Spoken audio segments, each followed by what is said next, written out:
हर रोज एक नई कहानी देखने के लिए चैनल को सब्सक्राइब करें और बेल आइकन दबाना ना भूलें। अमीरचंद भले ही नाम से अमीर था, लेकिन वो एक गरीब घर से था। वो एक छोले भटूरे की दुकान को चलाया करता और उसी छोले भटूरे की छोटी सी दुकान से उसकी अच्छी कमाई होती। एक देर शाम जब अमीरचंद अपनी दुकान से घर लौटकर आता है, तो वो अपनी पत्नी मंजू से कहता है, सुनो भाग्यवान, तुमने कल के लिए छोले भिगा दिए क्या? नहीं नहीं, मैं आपका ही इंतजार कर रही थी। कहीं आज वाला खाना ना बचा हो तो मैं कहीं ज्यादा छोले ना भिगो दूं। नहीं नहीं, आज तो थोड़ी जल्दी ही दुकान समेट ली थी मैंने।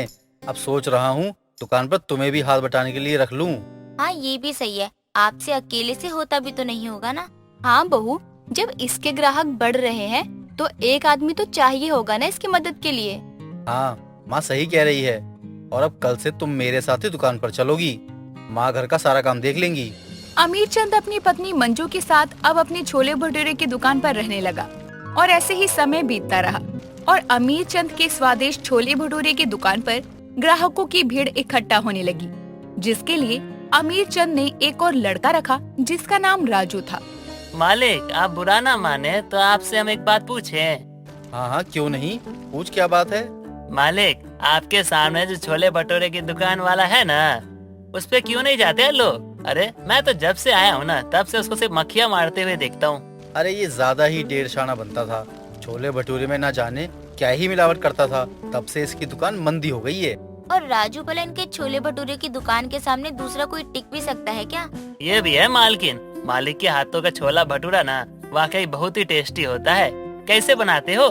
अरे ये राज की बात है। अब तू आ ही गया है तो क्या सब जान के जाएगा कैसे क्या बनता है। ऐसे ही समय बीतता रहता है और एक छोटी सी रेडी से अमीरचंद एक दुकान में अपनी छोले भटूरे की दुकान खोल लेता है। एक रोज राजू ग्राहकों को छोले भटूरे पहुंचा कर आ रहा था। तभी वो रसोई में आता है और अपने मालिक अमीरचंद को देखता है, जो कि पसीने को अपने माथे से पोंछकर उन्हीं हाथों से मैदे को गूंथ रहा था और छोले भटूरे बेलकर उन्हें तल रहा था। मालिक, ये क्या किया आपने? अरे आप अपना पसीना इसमें पोंछ रहे थे। अरे इसी से तो स्वाद आता है असली। तुझे क्या पता, चल तू बाहर ग्राहकों पर ध्यान दे। ये देखकर राजू को बहुत अजीब लगता है और अब से वो अमीरचंद की दुकान के बने छोले भटूरे चाहकर भी नहीं खाता। एक रोज अमीरचंद की दुकान पर ग्राहकों की भीड़ से छोले भटूरे खत्म होते हैं। ये देखकर मंजू उनमें बहुत सारा पानी मिलाकर ऊपर से उसमें नमक मिर्च डाल देती है। मालकिन, ये तो गलत है ना। अगर छोले खत्म हो गए हैं तो हम दुकान बंद भी तो कर सकते हैं। अब ये क्या कर रही हैं? देख, कभी मुनाफा तो कभी घाटा होता ही है। ये दुकानदारी का सौदा है। ऊंची दुकान और फीका पकवान। अरे ये कहावत इन लोगों के लिए ही बनी है। जैसे जैसे इनकी दुकान की बिक्री बढ़ रही है, वैसे वैसे ये मालिक का लालच तो बढ़ता ही जा रहा है। अरे कहाँ खो गया तू? जा जाकर ये ग्राहकों तक पहुँचा कर आ। अब राजू मजबूरन वो पानी वाले छोले ग्राहकों तक पहुंचा कर आता है। ऐसे ही पैसों के लालच में अमीरचंद और उसकी पत्नी मंजू अपनी अच्छी खासी चलती हुई दुकान को बिगाड़ने पर तुले थे। ऐसे ही समय बीतता है, लेकिन धीरे धीरे उनके ग्राहक अब कम होने लगते हैं। माँ जी, आपने खाना तो नहीं बनाया ना? नहीं बहू, तुम लोगों ने ही तो कहा था कि खाना नहीं बनेगा। माँ ना जाने दुकान को क्या हो गया है। एक तो दुकान मंदा हो गई है, ऊपर से वो मेरे सामने जिसकी छोले भटूरे की दुकान थी, वो अब 15 रुपए की प्लेट छोले भटूरे देने लगा है। हाँ माँ जी, और जिस दुकान पर कल तक ग्राहक जाते नहीं थे, आज तो उसकी भी अच्छी खासी कमाई हुई है। जरूर तुम लोगों ने कुछ न कुछ गड़बड़ की है। नहीं नहीं माँ जी, हमने तो अपने ग्राहकों का पूरा ध्यान रखा है। मेरे लल्ला की दुकान तो अच्छी खासी चल रही थी। जब से तू गई है, तब से दुकान पर बुरी चुड़ैल का साया पड़ गया। माँ जी, मैं कब से कुछ नहीं बोल रही हूँ। इसका मतलब ये नहीं कि आप कुछ भी बोलेंगी। कल से तू दुकान नहीं जाएगी, तेरी सास कलावती जाएगी। हाँ हाँ, मैं भी देख लूंगी।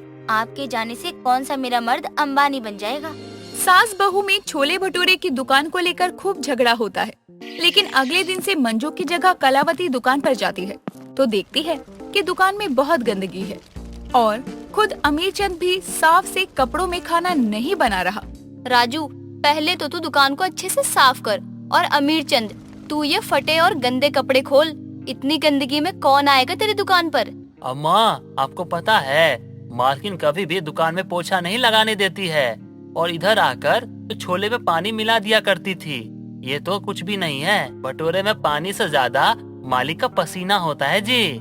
राम रे राम, मेरा श्रवण कुमार जैसा बेटा कब से इतना पापी दानव बन गया।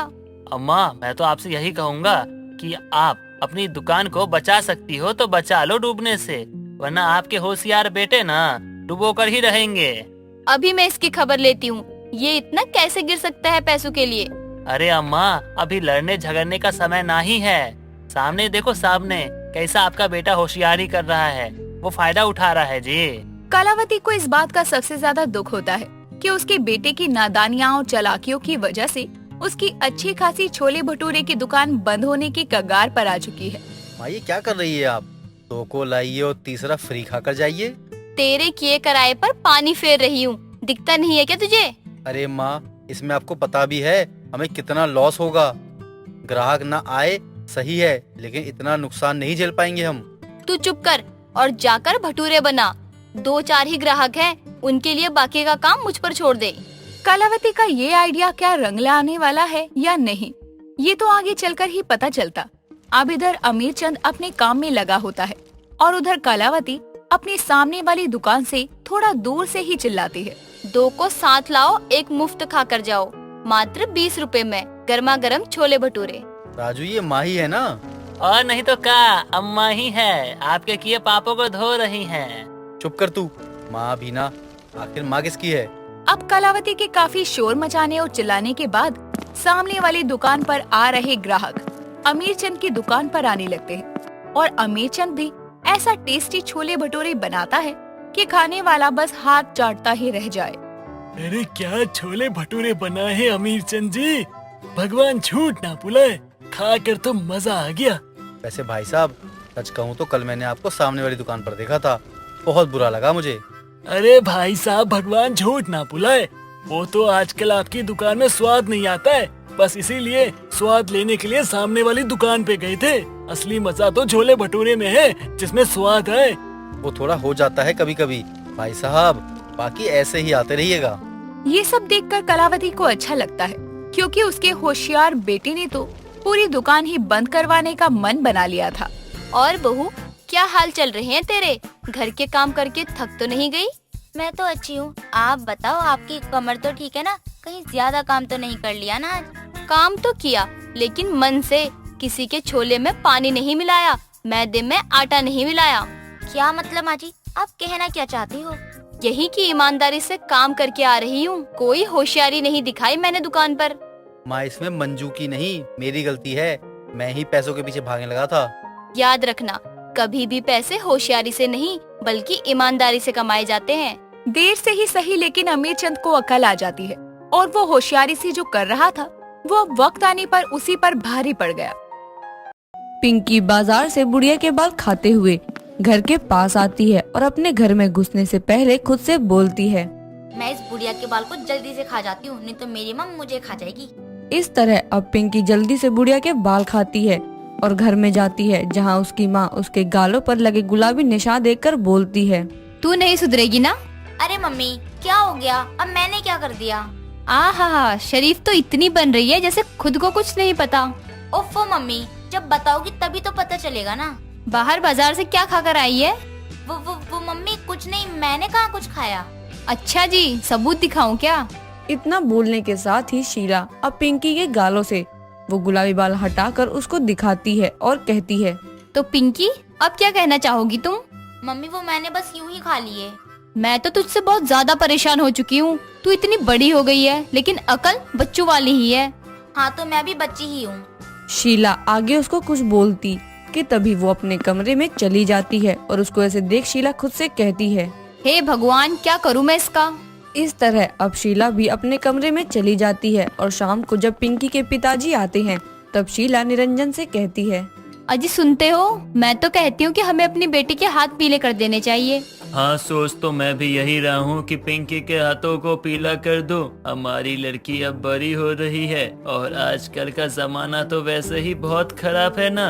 मैं ऐसा करता हूँ कि कल ही अपनी बेटी के रिश्ते के लिए पंडित जी को बोल देता हूँ। इस तरह अब निरंजन पंडित को रिश्ते के लिए बोल देता है और कुछ ही दिनों में शिबू नाम के लड़के का रिश्ता पिंकी के घर आता है और इस तरह अब पिंकी का रिश्ता शिबू से हो जाता है और कुछ ही समय बाद उनकी शादी भी हो जाती है और इस तरह अब पिंकी अपने घर की सारी जिम्मेदारियों को बहुत अच्छे से संभाल लेती है। लेकिन शादी के बाद भी पिंकी की बुढ़िया के बाल खाने वाली आदत नहीं गई।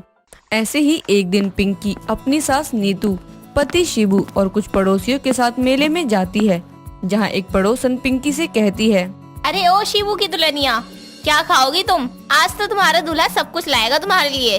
आंटी जी, मैं तो मेरे दूल्हे के हाथ से बुढ़िया के बाल खाऊंगी।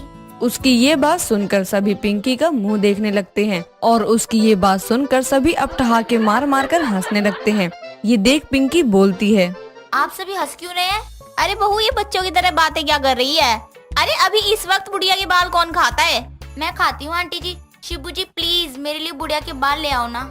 अच्छा ठीक है बाबा, लेकर आता हूँ। ज्यादा लाना, ठीक है? इस तरह अब शिबू पिंकी के लिए बुढ़िया के बाल ले आता है और पिंकी बुढ़िया के बाल खाने लगती है और उसको देख नीतू की पड़ोसन उससे कहती है, अरे नीतू बहन, तुझे तो बुढ़िया के बाल खाने वाली बहू मिल गई, या यूं बोल कि बच्ची मिल गई। अरे इसको तू संभालेगी या ये तुझे? अरे बहन, तू चिंता मत कर, मैं मेरी बहू को संभाल लूंगी। और ये मुझे, मेरी बहू भले बुढ़िया के बाल खाए, लेकिन मेरी बहू है बहुत समझदार। क्यों बहू? हाँ मम्मी जी। अब क्या था, पिंकी बुढ़िया के बाल खाती है तो वहीं सब मेला घूमने लगते हैं और कुछ ही समय बाद सभी अपने अपने घर आ जाते हैं। समय बीतता जाता है और पिंकी की आदत भी समय के साथ बढ़ती रहती है। और ऐसे ही एक दिन पिंकी की सास नीतू उससे बोलती है, अरे बहू। हाँ जी माँ जी। मैं क्या बोल रही थी कि आज शिब्बू की दादी आने वाली है, इसलिए तू उनका ख्याल अच्छे से रखना। और हाँ, उनके सामने ना ज्यादा बुढ़िया के बालों की रट मत लगाना, क्योंकि वो बुजुर्ग हैं तो उनको पता नहीं है इनके बारे में कुछ। अरे मम्मी जी, आप चिंता मत कीजिए। शाम को अब शिबू दादी को लेकर आता है। दादी को देख पिंकी दादी के पैर छूती है और उनको अपने कमरे में ले जाती है। कुछ समय बाद दादी पिंकी को आवाज लगाती है, अरे बहू, मेरे सर में जरा दर्द हो रहा है, इसलिए मेरे सर में तेल लगा दो जरा। हाँ दादी जी आई। जब से दादी आई है मैंने अभी तक बुढ़िया के बाल नहीं खाए हैं। इस तरह अब पिंकी दादी के पास जाती है और उनके सर में तेल लगाने लगती है। तेल लगाते लगाते पिंकी खुद से कहती है, जल्दी से दादी के सर में तेल लगा दूं, उसके बाद में बचे हुए बुढ़िया के बाल खाऊंगी। पिंकी ने ये बात खुद से कही थी, लेकिन उसकी ये बात दादी सुन लेती है, जिसके बाद वो पिंकी से कहती है, अरे करमचली नास पीटी, तू मुझे बुढ़िया बोल रही है और तो और तू मेरे बाल खाने की कह रही है। अरे ओ नीतू बहू, नीतू। जी माँ जी, क्या हुआ? अरे तू बहू लाई है या डायन? क्यों माँ जी, क्या हो गया? मुझे लगता है पिंकी बहू कोई चुड़ैल है। अरे पर माँ जी, हुआ क्या है? ये खुद से बड़बड़ाते हुए बोलती है कि जल्दी से तेल लगाकर बाकी के बचे हुए बाल खाऊंगी। पिंकी? वो मम्मी जी, मैंने खुद से कहा था। मैं तुम्हारा क्या करूं? माँ जी, ऐसा कुछ नहीं है, वो कोई चुड़ैल नहीं है बल्कि इंसान है। वो आपके साथ बस मजाक कर रही है। अच्छा तो मजाकिया बहू लाई है तू। क्या करूं माँ जी, लड़ाकू तो सब लाते हैं, मैं मजाकिया ले आई। हाँ, जैसे तू है लड़ाकू। इस तरह अब नीतू अपने कमरे में चली जाती है तो वहीं पिंकी भी अपने कमरे में चली जाती है।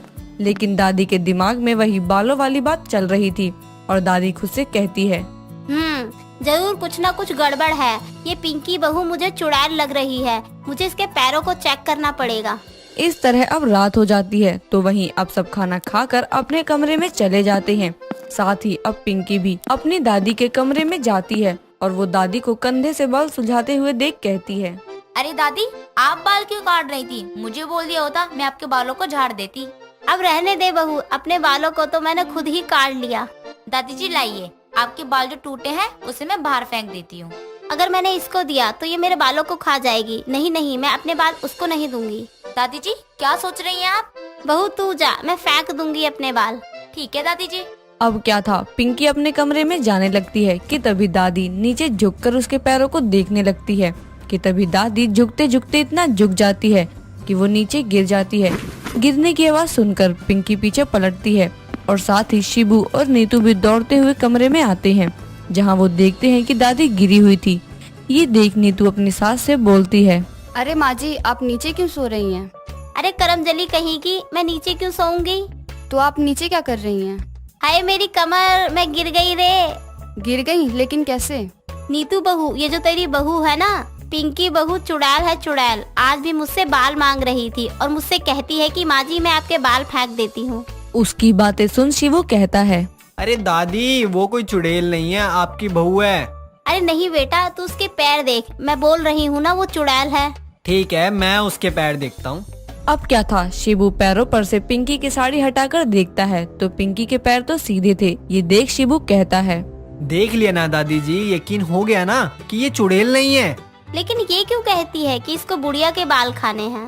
हे भगवान। दादी जी, बुढ़िया के बाल खाने से उसका मतलब ये है कि यहाँ पर बुढ़िया के बाल मिलते हैं। वो एक कैंडी होती है, रुको मैं आपको भी दिखाता हूँ।